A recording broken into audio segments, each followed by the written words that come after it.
हमारे विशिष्ट वक्ता का परिचय हमें अत्यंत हर्ष और गर्व है कि इस महत्वपूर्ण अवसर पर हमारे बीच एक ऐसे विद्वान, अनुभवी और सम्मानित व्यक्तित्व उपस्थित हैं, जिन्होंने चिकित्सा जगत में विशेष रूप से एजिंग एवं डायबिटीज के क्षेत्र में उल्लेखनीय योगदान दिया है। Doctor Vinod Kumar Kulshreshtha, story MD, Meerut, Uttar Pradesh से न केवल एक प्रख्यात विशेषज्ञ हैं, बल्कि समाज सेवा और जन जागरूकता के प्रति भी सदैव समर्पित रहे हैं। आपने देश विदेश की अनेक प्रतिष्ठित संस्थाओं के साथ जुड़कर अपने ज्ञान और अनुभव से अनगिनत लोगों के जीवन को दिशा दी है। आपको केंद्र सरकार, दिल्ली सरकार, एम्स दिल्ली सहित अनेक प्रतिष्ठित संस्थानों द्वारा सम्मानित किया जा चुका है। आप एम्स दिल्ली और पीजीआई चंडीगढ़ में प्रोफेसर के रूप में अपनी सेवाएं दे चुके हैं तथा विश्व स्वास्थ्य संगठन WHO के सलाहकार भी रह चुके हैं। आज हमें सौभाग्य प्राप्त हो रहा है कि हम आपके अमूल्य अनुभवों और ज्ञानवर्धक विचारों को सुनने का अवसर प्राप्त कर रहे हैं। माइक म्यूट कर रहा हूँ, प्लीज आगे ध्यान दीजिएगा। डॉक्टर साहब एक सेकंड, डॉक्टर साहब एक सेकंड।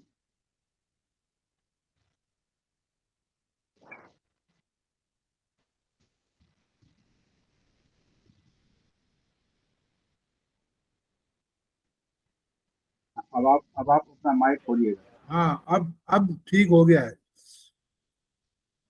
अच्छा, सबसे पहले तो आपका बहुत बहुत धन्यवाद कि आपने मुझे ये अवसर प्रदान किया है आप लोगों से जुड़ने के लिए।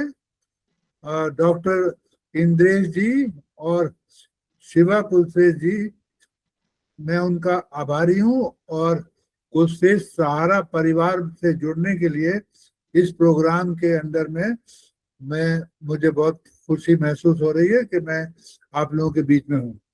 और मैं सभी अतिथि गण का, कुलश्रेष्ठ भाई बहन है और अगर और भी कोई है इस प्रोग्राम में, तो उन सबको प्रणाम करता हूँ।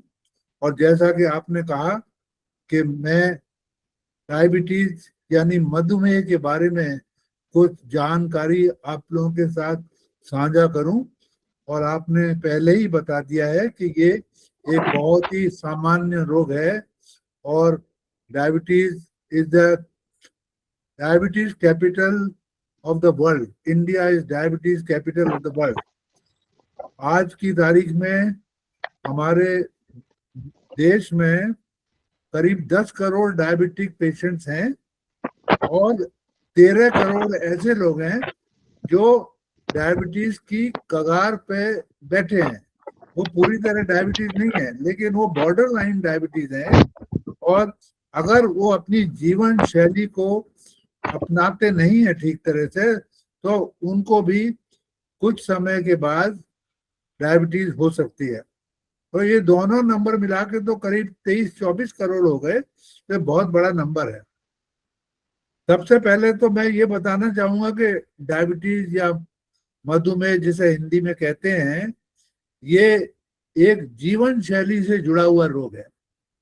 और आज से 50-60 साल पहले ये रोग कभी कभी किसी किसी को होता था, लेकिन आज की तारीख में ये एक बहुत सामान्य रोग हो गया है और घर घर में थोड़ा बहुत इसके बारे में जानते हैं। थोड़ा डर भी है इसकी बीमारी की वजह से। और किसी को जब डायबिटीज की बीमारी डायग्नोज होती है तो वो ये समझने लगता है कि मेरी अब जिंदगी में काफी बदलाव आएंगे, लेकिन ऐसा नहीं है। अगर अच्छी तरह अपने हेल्थ के बारे में, स्वास्थ्य के बारे में ध्यान दिया जाए तो इस रोग को टाला जा सकता है, इस रोग के आने में देरी करी जा सकती है। और कभी कभी तो इस रोग अगर हो भी जाए तो इसको पूरी तरह से नियंत्रण में करा जा सकता है। सॉरी। हमारे पेट के ऊपरी भाग में अंदर की तरफ एक ग्रंथि होती है जिसको इंग्लिश में ग्लैंड कहते हैं। इसका नाम है पेनक्रियास। और पेनक्रियास जो ग्रंथि है, इससे एक तत्व निकलता है जिसको हम कहते हैं इंसुलिन। ये हार्मोन होता है और जो डायबिटीज का मुख्य कारण वो है, ये है कि डायबिटीज की रोग में इंसुलिन या तो बन नहीं पाती, या अगर बनती है तो उसकी कार्य क्षमता जो है वो ठीक नहीं हो पाती, वो कार्य नहीं कर पाती। इसी के बेसिस पे डायबिटीज के दो तरह तरह के किस्मों में इसको बांटा गया है। एक को कहते हैं टाइप 1 डायबिटीज, जो इंसुलिन हार्मोन की कमी की वजह से या उसके न होने की वजह से ये रोग हो जाता है। ये रोग गंभीर रोग है। ये आमतौर से बच्चों में और युवाओं में होता है। इसके विपरीत जो बहुत सामान्य रोग है उसको हम टाइप 2 डायबिटीज कहते हैं, जो कि वयस्कों में, एडल्ट्स में और बुजुर्गों में होता है। फर्क दोनों में ये है कि टाइप 2 डायबिटीज जो वयस्क और बुजुर्ग में होता है उसमें इंसुलिन की कमी नहीं होती, लेकिन उनकी इंसुलिन जो बन रही होती है वो काम नहीं करती है किसी कारणवश। इसलिए जो टाइप 1 है जिसमें इंसुलिन की पूरी कमी होती है, उनको तो इंसुलिन रोज इंजेक्शन लगाना ही पड़ता है। अगर इंसुलिन उनको नहीं मिलेगी तो वो गंभीर रूप से बीमार हो जाते हैं, बेहोश हो जाते हैं और उनकी जान भी जा सकती है। तो ये बहुत ज्यादा गंभीर रोग है, लेकिन सिर्फ 9-10% लोगों को होता है ये। बाकी 90% से ज्यादा रोग जो डायबिटीज का है वो वयस्कों में और बुजुर्गों में होता है, जिसमें डायबिटीज की जरूरत नहीं होती, बल्कि कभी कभी होती है। बल्कि इनको वो दवाइयां दी जाती हैं अगर जरूरत पड़े, जो इंसुलिन की कार्य क्षमता को आसान बना देती हैं। और ये इतना गंभीर रोग नहीं है, लेकिन अगर इसका ध्यान न दिया जाए तो दीर्घकालीन जटिलताएं आ जाती हैं और ये भी एक गंभीर रोग धीरे धीरे आगे बढ़ता हुआ होता है। तो ये दो तरह के डायबिटीज की बीमारी है। और क्योंकि आमतौर पे टाइप 2 डायबिटीज जो वयस्कों में और बुजुर्गों में होती है वो इतनी कॉमन है, उसी को आमतौर से हम आजकल डायबिटीज के नाम से पुकारते हैं।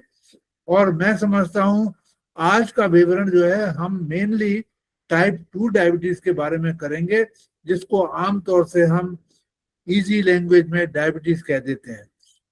ये डायबिटीज जो रोग है ये उम्र के साथ बढ़ता है, और जैसा कि मैंने बोला वयस्कों से शुरू होता है। वयस्क का मतलब करीब 18, 20, 21 साल के बाद जब ये रोग होता है तो जनरली ये टाइप 2 की तरह का डायबिटीज होता है।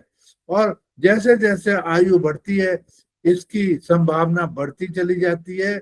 और बुजुर्गों में 60 साल और 70 साल के बाद तो ये बहुत ही आम रोग हो जाता है, बल्कि 80 साल की उम्र के बाद तो ये 20-25% लोगों को ये होता है। तो मतलब आप 70-80 साल की उम्र के बाद अगर किसी का ब्लड शुगर करेंगे तो हो सकता है वो हाई हो, डायबिटीज की रेंज में हो, उसको पता भी ना हो। लेकिन उस वक्त भी ध्यान देना जरूरी है, क्योंकि ये धीरे धीरे इसकी जटिलताएं बढ़ती जाती हैं। इसलिए जीवन शैली को ठीक रखना पड़ता है और जरूरत पड़े तो दवाइयां भी देनी पड़ती हैं। और बहुत कम ऐसा होता है कि इस टाइप 2 डायबिटीज में भी कभी कभी बाहर से इंसुलिन देनी पड़ जाए, लेकिन वो इंसुलिन पर डिपेंडेंट नहीं होते हैं पूरी तरह। अगर उनको इंसुलिन कुछ टाइम तक न मिले तो उनका डायबिटीज नियंत्रण से तो बाहर हो जाती है, लेकिन एकदम से ऐसा नहीं होता कि वो बेहोश हो जाए। तो ये एक, मैं समझता हूँ थोड़ा बहुत इंट्रोडक्शन मैंने डायबिटीज के बारे में दिया है। अब मैं आपको डायबिटीज के लक्षण बताता हूँ। मुझे शुरू में इस प्रोग्राम में एक अतिथि गण ने कहा कि ये साइलेंट किलर होता है। बिल्कुल सही कहा, ये एक साइलेंट किलर होता है, क्योंकि ये ज्यादातर बीमारी जो है ये कोई इसका लक्षण नहीं होता, लेकिन अंदर ही अंदर कुछ महीनों में, कुछ सालों तक हमारे रक्त की शक्कर की मात्रा यानी ब्लड शुगर की मात्रा बढ़ती रहती है, और वो एक स्टेज पे ऐसे पैमाने पे आ जाती है कि हम उसे डायबिटीज कहते हैं। तो इसके जो लक्षण हैं वो ये हैं कि पहली बात तो है कि कोई भी लक्षण ना हो, जैसा मैंने भी बताया। दूसरा जो है, कभी कभी, हमेशा नहीं, रात में और दिन में बार बार यूरिन के लिए जाना, भूख ज्यादा लगना, पानी की प्यास ज्यादा लगना, ये कभी कभी लक्षण होते हैं, लेकिन हमेशा नहीं होते। और कभी कभी ऐसा भी होता है कि बगैर किसी कारणवश इनका शरीर का वजन घटने लगता है। फिर ये जब टेस्ट कराने जाते हैं डॉक्टर के पास, सारे टेस्ट किए जाते हैं और कभी कभी वजन घटने का कारण जो है वो डायबिटीज ही बन जाता है। तो ये कुछ लक्षण हैं। या कुछ ऐसे इनडायरेक्ट लक्षण भी होते हैं, जैसे किसी को चोट लग गई या कोई फोड़ा फुंसी या अल्सर बन गया, वो हील करने में बड़ा टाइम लेता है, बड़ा लंबा टाइम लेता है। और जो नॉन डायबिटिक होते हैं, जिनको शुगर की बीमारी नहीं होती, उनके पास तो अगर चोट लगे तो वो 2-4 दिन 5 दिन में ठीक हो जाती है। लेकिन डायबिटीज के रोगियों में छोटी मोटी चोट भी या कोई अल्सर हो तो वो टाइम ज्यादा लेता है। अगर ऐसा हो तो ऐसे पेशेंट को भी अपना टेस्ट कराना जरूर चाहिए। एक और लक्षण ये होता है कि उनके चश्मे का नंबर जो है जल्दी जल्दी बदलने लगता है, उनकी आई साइट जो है वो धीरे धीरे कमजोर होती जाती है। और ऐसा अगर हो कि उन्हें हर साल या हर 2 साल बाद अपना चश्मा बदलना पड़ रहा है, तो भी वो अपना चेक कराएं। एक और लक्षण यह है कि उनके पैरों में कभी कभी झंझनाहट होने लगती है, पिंडलियों में दर्द होने लगता है, पैरों में भी दर्द हो सकता है, पैरों में कभी कभी सूजन आती है। ये सारे जो हैं लक्षण इनडायरेक्ट होते हैं। तो इन सब चीजों को देखते हुए हमें ये जानना चाहिए कि इन लक्षणों के अलावा, क्योंकि लक्षण तो मुश्किल से 20-25% में ही होते हैं, तो हमें ऐसे कौन से व्यक्ति हैं जिनको अपने आप बगैर किसी शिकायत के, या कोई शिकायत जो मैंने अभी बताई उनमें भी हो, उनको डॉक्टर के पास अपना चेकअप कराना चाहिए। अब ये कौन से ऐसे लोग हैं जिनको टाइमली हेल्प मिले अपने हेल्थ चेकअप की, और वो डॉक्टर के पास जाएं और वो ब्लड शुगर चेक करें as a part of health checkup, और उन्हें बताएं कि आपको शुगर है या नहीं है।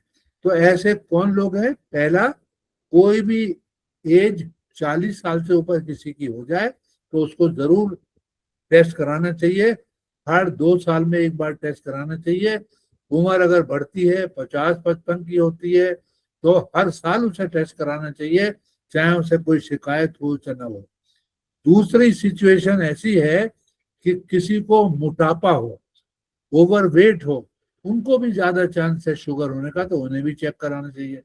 तीसरा, देखने में वो मोटे न लगते हों लेकिन उनका पेट थोड़ा बाहर को निकला हुआ है। अगर पेट ज्यादा निकला हुआ है और उनकी बाएं और पैर इतने मोटे नहीं नजर आते, तो उनको भी ज्यादा चांस है कि डायबिटीज निकले, तो ऐसे लोगों को भी कराना चाहिए।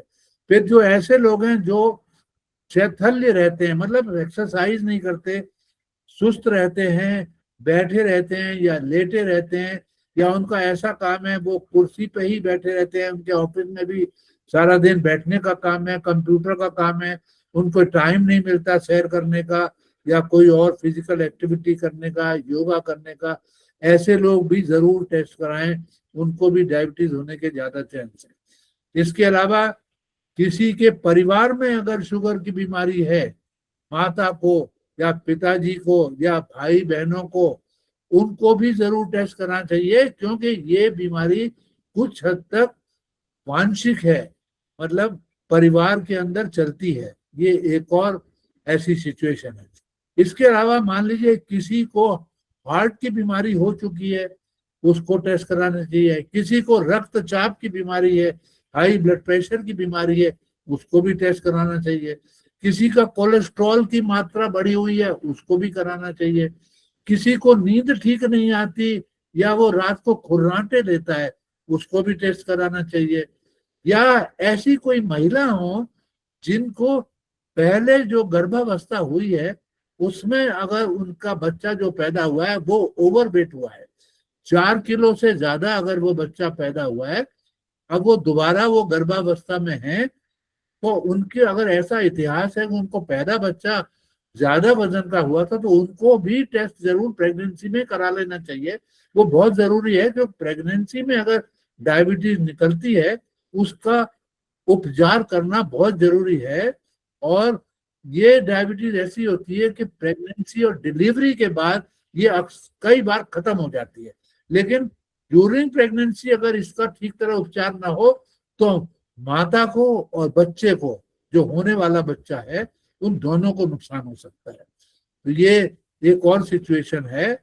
और इसके अलावा मैंने जैसा बताया कि कोई भी इंसान हो जिसकी उम्र बढ़ी हुई है, उसे कोई भी बीमारी ना हो, वो बिल्कुल हट्टा कट्टा हो, उसको भी 40 साल की उम्र के बाद कराना चाहिए।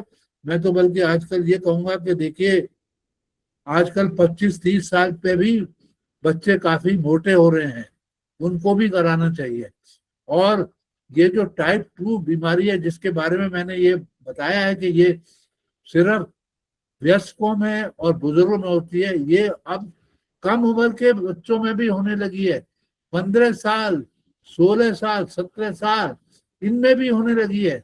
और बच्चों के स्कूल से लेटर्स आते हैं कि देखिए आपके बच्चे का वजन बढ़ रहा है, आप इसका ध्यान रखिए, इसकी खुराक का ध्यान रखिए, ये एक्सरसाइज नहीं करता है, हर वक्त शायद मोबाइल फोन देखता रहता है या टीवी देखता रहता है, खाने का ध्यान नहीं रखता है, इसका टेस्ट कराइए। तो ये एक भयंकर सामान्य बीमारी होती जा रही है। और अगेन मैं ये कहूंगा, इसी वजह से सारे संसार में ये बीमारी बढ़ रही है और हमारे कंट्री में इतनी आबादी है, इसलिए ये एक इंडिया जो है, it has become the diabetes capital of the world. अब इसके बाद मैं आपको ये बताना चाहूंगा कि अगर डायबिटीज का पता ना लगे और आप टेस्ट ना कराएं, तो अगर आप मान लीजिए ट्रीटमेंट भी कर रहे हैं, जीवन शैली को भी देख रहे हैं, फिर भी आपके शरीर में दीर्घकालीन मतलब लॉन्ग टर्म कुछ सालों के बाद कुछ तरह की जटिलताएं उत्पन्न हो जाती हैं, जिनको हम कहते हैं डायबिटिक कॉम्प्लिकेशंस। ये कॉम्प्लिकेशन जो हैं, ये लाइफ थ्रेटनिंग कॉम्प्लिकेशंस होती हैं बहुत सी, और इसको दो तरह से हम बांट सकते हैं। एक तो है एक्यूट कॉम्प्लिकेशंस और एक होती है क्रोनिक कॉम्प्लिकेशन। आप हिंदी में इसको कहें तो एक्यूट को हम कहेंगे आकस्मिक, और जो क्रोनिक कॉम्प्लिकेशंस हैं उनको हम कहेंगे दीर्घकालीन जटिलताएं। ये कॉम्प्लिकेशन एक और तरह से दो तरह में बांटी जा सकती हैं। वो ये हैं, खासतौर से जो दीर्घकालीन लॉन्ग टर्म क्रोनिक कॉम्प्लिकेशन हैं, ये दो तरह की होती है। एक तो वो होती हैं जो स्पेसिफिकली डायबिटीज के मरीजों में ही होती हैं, और दूसरी एक ऐसी कॉम्प्लिकेशन होती हैं, लॉन्ग टर्म जटिलताएं, जो डायबिटीज में भी होती हैं और नॉन डायबिटीज में भी बढ़ती उम्र के साथ होती हैं। लेकिन डायबिटीज में ये जल्दी हो जाती हैं और डायबिटीज में ये ज्यादा फ्रीक्वेंट होती हैं। तो पहले हम वो बात कर लेते हैं जो डायबिटीज में भी होती है और नॉन डायबिटीज में भी होती हैं और लाइफ थ्रेटनिंग होती हैं और उम्र बढ़ने के साथ साथ ये बढ़ती जाती हैं।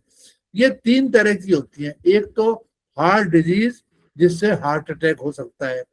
दूसरा हमारे मस्तिष्क की बीमारी, जिससे पैरालिसिस या स्ट्रोक हो सकता है। तीसरा हमारे पैरों की जो नसें हैं उनमें खून का प्रवाह कम हो जाता है और उसके साथ साथ हमारी नसें भी कमजोर हो जाती हैं, और उसकी वजह से हमारे पैरों में अल्सर या गैंग्रीन या एक उंगली का कट जाना, और कभी कभी उसमें पैर भी काटना पड़ता है अगर उसका ध्यान न दिया जाए। तो ये तीन कॉम्प्लिकेशन हैं, ये बहुत गंभीर जटिलताएं हैं जो डायबिटीज में ही होती हैं। नॉन डायबिटीज में जो डायबिटीज में तो होती है, लेकिन नॉन डायबिटीज में भी होती हैं, और नॉन डायबिटीज में जो होती है उसके मुकाबले में डायबिटीज में ये ज्यादा कॉमन होती हैं और जल्दी हो जाती हैं। अगर नॉन डायबिटीज में किसी को 60 साल की बीमारी में होना है, तो डायबिटीज में हो सकता है 25 साल की बीमारी में ही शुरू हो जाए। अब दूसरे प्रकार की जो जटिलताएं हैं जिसको मैंने ये कहा, वो स्पेसिफिकली सिर्फ डायबिटिक पेशेंट में होती हैं। वो भी तीन प्रकार की होती है मेनली। एक तो अंधापन हो जाता है, आंखों की रोशनी धीरे धीरे कम हो जाती है, क्योंकि हमें आंखों का जो पीछे का पर्दा होता है, जिसको हम रेटिना कहते हैं, उस पर डायबिटीज का अटैक होता है और वो धीरे धीरे पर्दा खराब होने लगता है। इसलिए आंखों का टेस्ट कराना जरूरी है रेगुलरली। दूसरा जो है, आंखों के अलावा एक गुर्दे की बीमारी भी डायबिटीज में हो जाती है, स्पेसिफिकली डायबिटीज की वजह से ही होती है। उसमें गुर्दा फेल हो जाता है धीरे धीरे, और उसके लक्षण ये है, पैरों में सूजन वूजन हो जाती है, और वो भी एक खतरनाक बीमारी है। तीसरी जो है अगेन पैरों की बीमारी है, जैसे नॉन डायबिटिक में भी होती है, इसमें एक डायबिटीज की स्पेसिफिकली वजह से भी एक बीमारी होती है जो पैरों में होती है। इसमें जो रक्त का प्रवाह वो इतना नहीं, लेकिन नसें खराब हो जाती हैं, नर्व्स खराब हो जाती हैं। उन नर्व्स खराब होने से क्या होता है कि इंसान को पता ही नहीं लगता कि उसके पैर में कोई कांटा चुभ गया या कोई कील चुभ गई या जूता काट रहा है, क्योंकि उसके सेंसेशन खत्म हो जाते हैं। और उसको जब ही पता लगता है जब वो उसको देखता है कि वहां तो एक जख्म हो गया है, और वो जख्म जो है वो बड़ा होता जाता है, अल्सर बन जाता है, गैंग्रीन बन जाता है, और उसका भी परिणाम वही होता है कि कभी कभी पैर को काटना पड़ता है। ये हो गई आपकी दीर्घकालीन जटिलताएं दो प्रकार की। इसके अलावा एक्यूट कॉम्प्लिकेशन में तो ये वो तो टाइप 1 में होती है कि भाई इंसुलिन ना मिले तो बेहोश हो जाता है इंसान। लेकिन कभी कभी जो है अनकॉमनली टाइप 2 डायबिटीज में भी बेहोश हो सकता है। उसके बेहोशी के और भी कारण होते हैं, इंसुलिन की कमी नहीं बल्कि एक दो और भी कारण होते हैं। फिर उसके अलावा डायबिटीज में संक्रमण बहुत होते हैं, इन्फेक्शन, इंसान को इन्फेक्शन के बहुत चांस होते हैं, जैसे मूत्र का यूरिनरी ट्रैक्ट इन्फेक्शन हो जाए, या फेफड़ों का रेस्पिरेटरी चेस्ट इन्फेक्शन कॉमन हो जाता है उस एज में। तीसरा पेट के इन्फेक्शन होते हैं। तो ये सब इन्फेक्शन जो जो है ये भी बहुत एक्यूट हो जाते हैं कभी कभी, तो ये भी काफी डायबिटीज में कॉमन है। तो बहुत तरीके हैं डायबिटीज की वजह से ओल्ड एज में तबीयत खराब होने के। इसके अलावा और भी डायबिटीज की कुछ कॉम्प्लिकेशन होते हैं, जैसे आंखों के बारे में मैंने पीछे के पर्दे में बात बताई, लेकिन कैटरेक्ट ज्यादा होता है, मोतियाबिंद मतलब ज्यादा होता है, ग्लूकोमा की बीमारी भी थोड़ी ज्यादा होती है डायबिटीज में, डिप्रेशन में भी डायबिटीज के पेशेंट आ जाते हैं, और मेमोरी की प्रॉब्लम, डिमेंशिया, वो भी डायबिटीज में ज्यादा होता है। हालांकि जो नॉन डायबिटिक, जो बुजुर्ग लोग जैसे जैसे उनकी उम्र बढ़ती है उनको भी भूलने की बीमारी हो जाती है, और कभी कभी वो डिमेंशिया का रूप धारण कर लेती है, लेकिन डायबिटीज में डिमेंशिया का रूप कुछ ज्यादा ही धारण कर लेती है।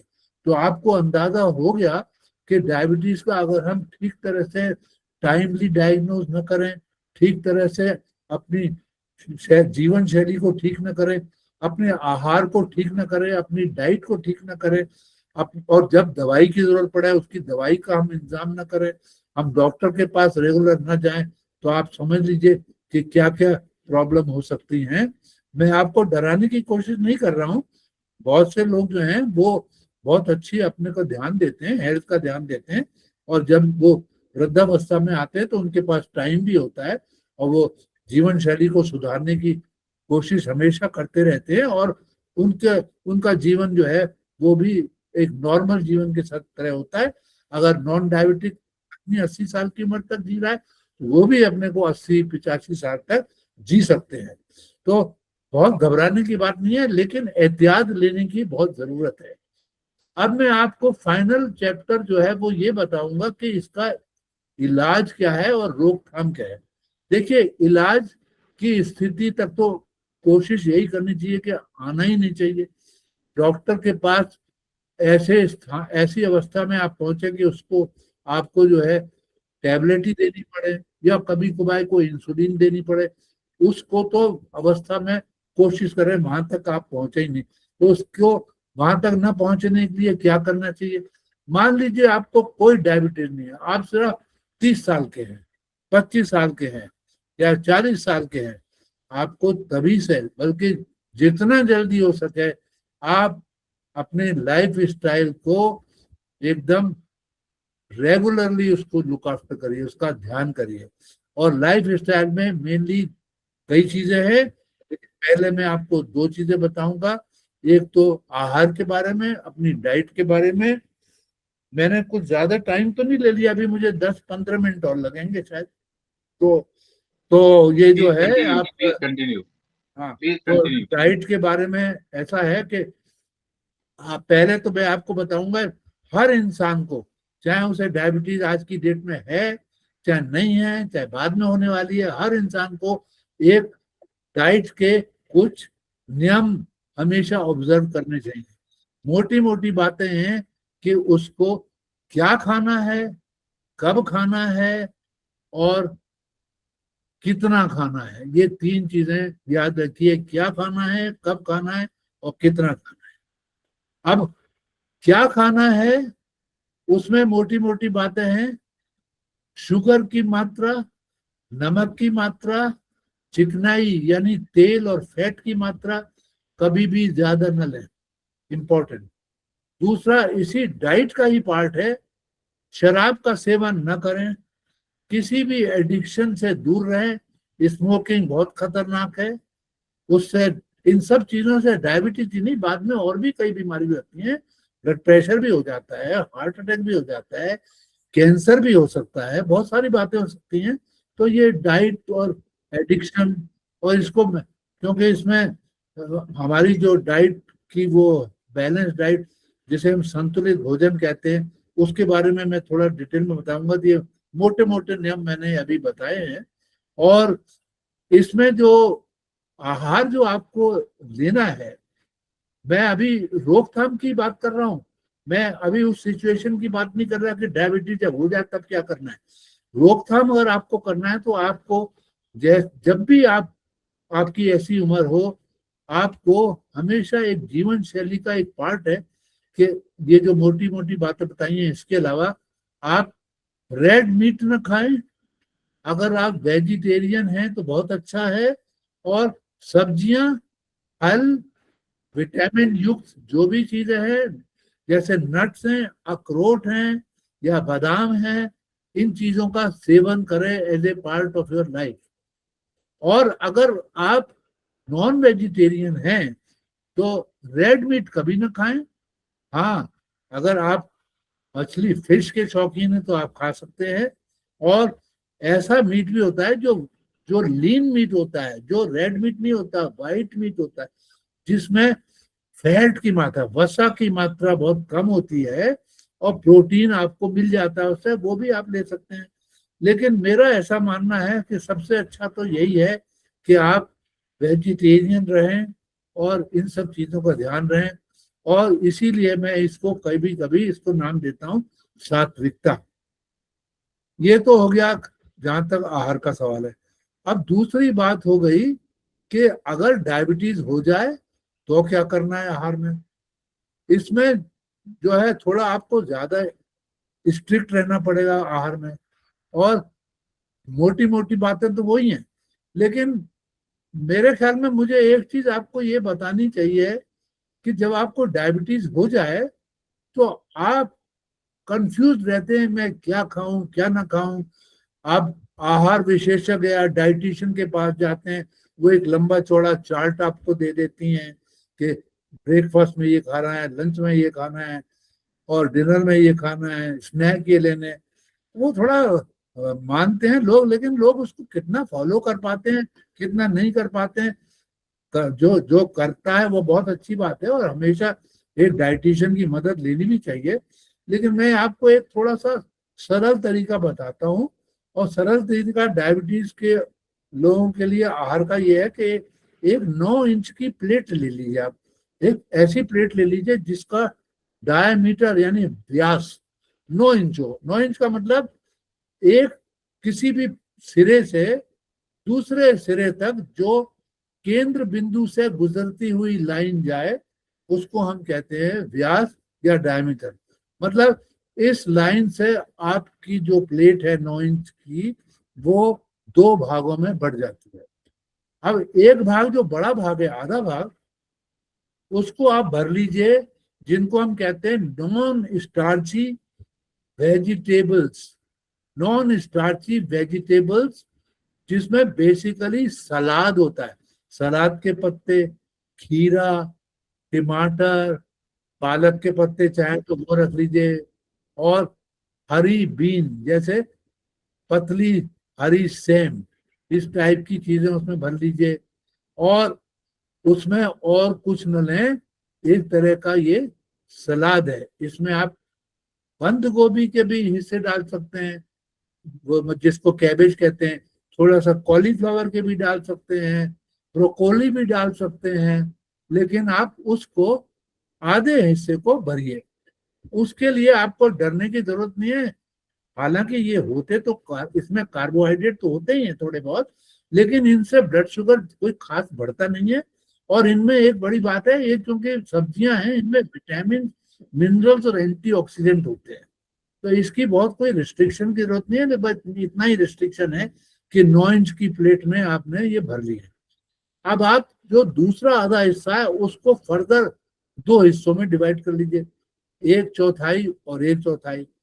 अब जो 1/4 है उसमें आपको क्या लेना है कि आपको कुछ प्रोटीन चाहिए। हमने कार्बोहाइड्रेट की बात कर ली, प्रोटीन भी बहुत जरूरी है, उससे हमारी मसल बिल्ड होती हैं और हमारी जो है इन्फेक्शन फाइट करने की क्षमता बढ़ती है, तो प्रोटीन भी जरूरी है, और प्रोटीन से ताकत आती है शरीर में। तो उस चौथाई हिस्से में आप प्रोटीन भर लीजिए।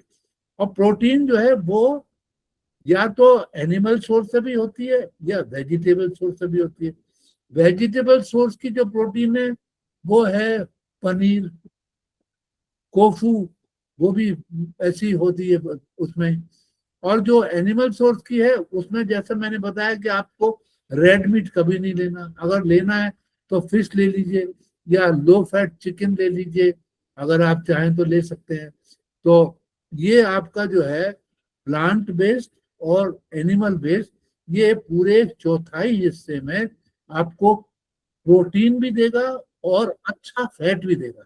फिश में एक अच्छा फैट होता है, और इस अच्छे फैट में जो है वो आपको वो अनसैचुरेटेड फैट मिलेगा। सैचुरेटेड फैट खराब होता है, सैचुरेटेड फैट मत लीजिए, जो घी में होता है, बटर में होता है, नारियल के तेल में होता है, वो नहीं लेता। जो आपको चीजें बनानी है तो आप मस्टर्ड ऑयल में बना लीजिए, कुछ लोग अगर अच्छा लगे ग्राउंड नट ऑयल में बना लीजिए, ओलिव ऑयल थोड़ा महंगा है उसमें भी बना सकते हैं।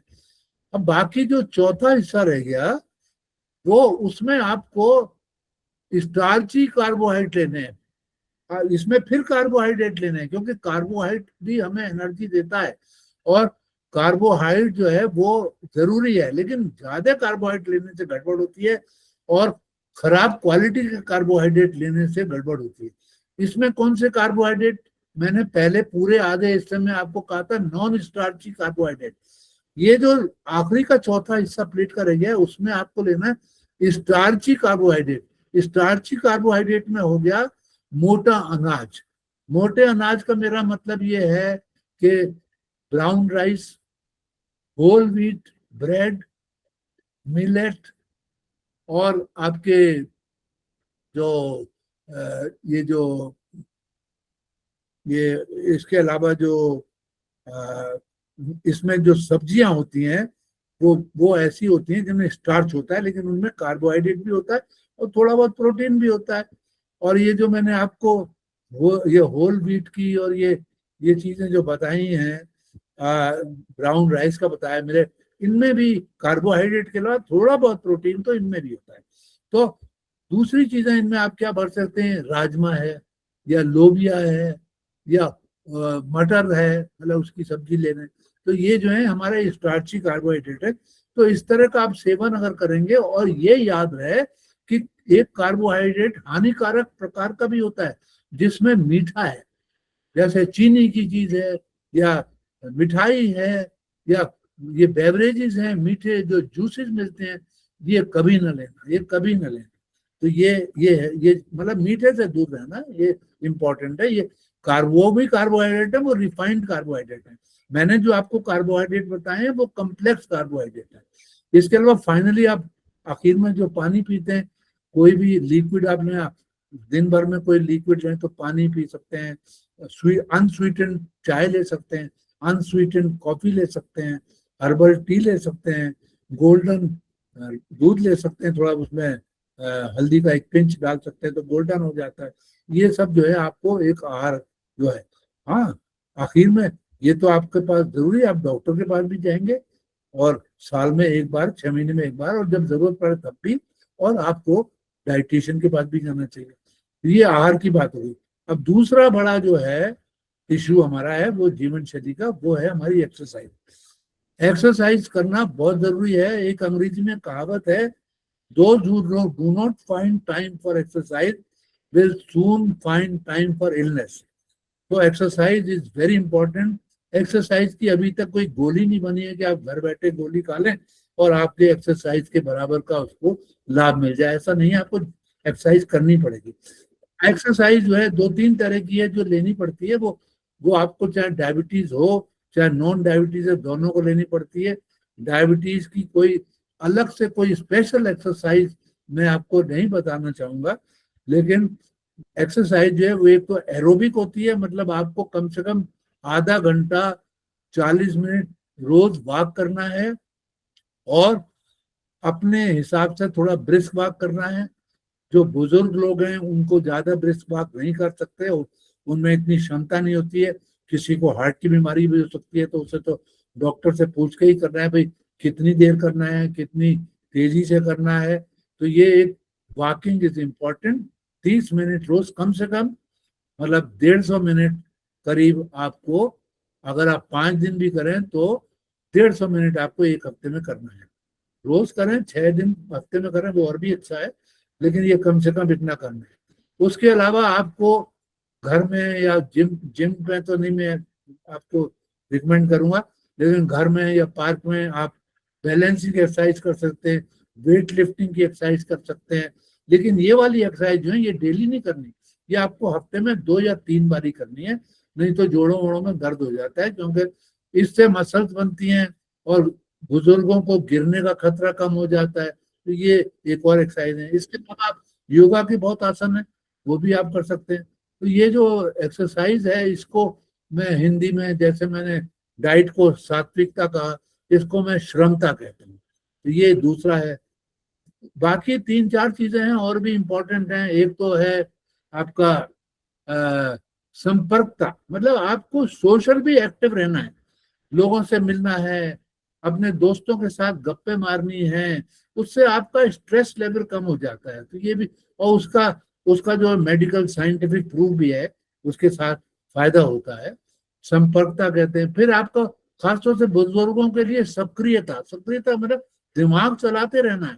अगर आप हर वक्त सिर्फ एक ही काम करते रहेंगे, टीवी देखते रहेंगे या आप बिस्तर पर ही लेटे रहेंगे, तो आपका दिमाग जो है शिथिल हो जाएगा, और आपका दिमाग शिथिल हुआ, आप अपनी बॉडी को फिर संभाल नहीं सकते, अपनी डायबिटीज की दवाई भी नहीं ठीक तरह ले सकते, किस टाइम क्या लेनी है, और भूल जाएंगे आप बार बार।